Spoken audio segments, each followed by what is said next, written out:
ఏదైతే నిలిచిని మాట్లాడుతూ ఉన్నామో గత సంవత్సరంలో ఇదే ప్రాంతంలో 3 గంటలు ఈ బుడమేరుకు పడి విజయవాడ ముంచెత్తినటువంటి పరిస్థితి మనందరం కూడా చూసాం. ఆ రోజు ముఖ్యమంత్రి చంద్రబాబు నాయుడు గారు సైతం కలెక్టరేట్లో బస్సులోనే 10 రోజులు ఉండి పరిస్థితులను చక్కదిద్దడం కానీ, లోకేష్ గారు సైతం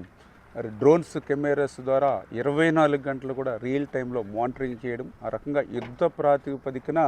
ఆ 3 గంటలను కూడా నిలవ కాళ్ళ మీద ఇటు అధికారులు కానీ ఏజెన్సీలు కానీ శ్రమించి ఆ రోజు తాత్కాలికంగా మనం ఆ రోజు ఈ గండ్లను మనం పోడ్చగలిగితే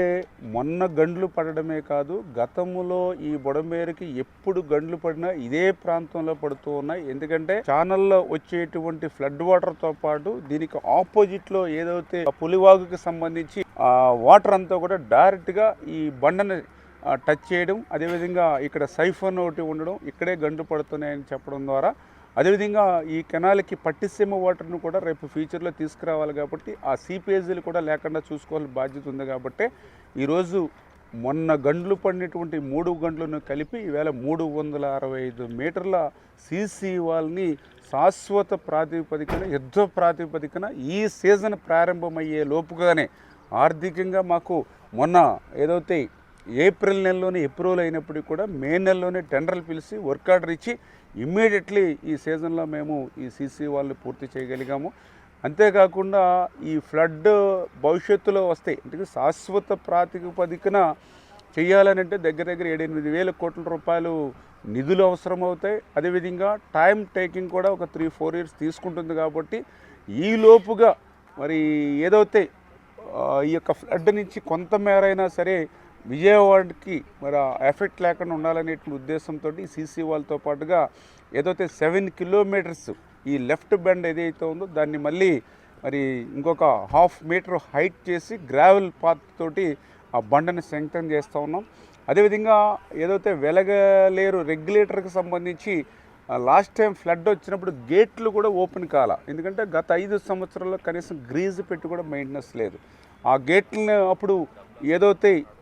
రైతుల సహకారంతో ఆ రోజు జేసీబీలతోటి ఆ గేట్లు లేపినటువంటి పరిస్థితి. ఇప్పుడు ఆ గేట్లన్నీ కూడా 12 గేట్లు కూడా మళ్ళీ కొత్త గేట్లు 1,80,00,000 రూపాయలతోటి నూతనంగా అమర్చి ఆ గేట్లను కూడా ఫ్రీగా మనం లిఫ్ట్ చేసుకునే విధంగా ఏర్పాటు చేయడం జరిగింది. అదేవిధంగా ఏదైతే విజయవాడకు సంబంధించి ఈ ఓల్డ్ ఛానల్ మరి ఏదైతే బుడమేరు ఉందో ఆ వాటరు అక్కడ ఎనికేపాడు యూటీ ఏదైతే ఉందో అది ఇప్పుడు 4,000 క్యూసెక్కుల సామర్థ్యం ఉంది. దాన్ని 20,000 క్యూసెక్కుల సామర్థ్యానికి పెంచేటువంటి విధంగా ఆ వెనికేపాడు నుంచి కొల్లేరుకి వెళ్ళేటువంటి బుడమేరు డ్రైన్ 57 కిలోమీటర్లు కూడా మొత్తం డీసిల్టింగ్ చేసుకుంటూ దాన్ని కూడా క్లియర్గా ఉంచుకునేటువంటి విధంగా ఆ కొల్లేరుకు వచ్చినటువంటి నీరు కూడా ఉప్పుటేరు మీదుగా సముద్రంలోకి పోయేటువంటి విధంగా 9 కోట్ల రూపాయలు నిధులు ఇచ్చి మన టెండర్లు పిలిచి ఇప్పుడు అక్కడ డ్రెడ్జింగ్ కూడా చేస్తూ ఉన్నాం. అంటే ఈ యొక్క బుడమేరు ఆపరేషన్ అనేది టైం టేకింగ్, ఇంకా ఏదైతే ఆర్థిక పరంగా ఆమోదాలు సెంట్రల్ గవర్నమెంటు, డిజాస్టర్ మేనేజ్మెంటు మరి వీటన్నిటి సహకారంతో వచ్చే లోపుగా మరి ఈ యొక్క కార్యక్రమాలు ఏవైతే ఈ సీసీ వాళ్ళు కానీ గ్రావెల్ రోడ్ కానీ కొత్తగా ఏదైతే రెగ్యులేటర్కి సంబంధించినటువంటి డోర్స్ కానీ డీసిల్టింగ్ కానీ అదేవిధంగా డ్రెడ్జింగ్ కానీ ఈ రకంగా ఈ ఫస్ట్ ఫేజ్ కింద ఎవ్రీ ఇయర్ కొంతమేర ఈ పనులను చేసుకుంటూ, అదేవిధంగా ఈ బుడమేరు డైవర్షన్ ఛానల్కి సంబంధించి ఇది 17,500 క్యూసెక్కుల సామర్థ్యం ఉంటే దీన్ని కూడా 37,500 క్యూసెక్కులకి పెంచేటువంటి విధానంలో ఆ బ్యాలెన్స్ వర్క్లు పూర్తి చేసేటువంటి విధంగా ఈ రకంగా 1 by 1 ఒక్కొక్కటి కూడా ఆ పనులు పూర్తి చేసేటువంటి విధంగా గౌరవ ముఖ్యమంత్రి చంద్రబాబు నాయుడు గారి యొక్క ఆదేశాలతో పనిచేస్తున్నామని చెప్పి మీ ద్వారా తెలియజేస్తున్నాం.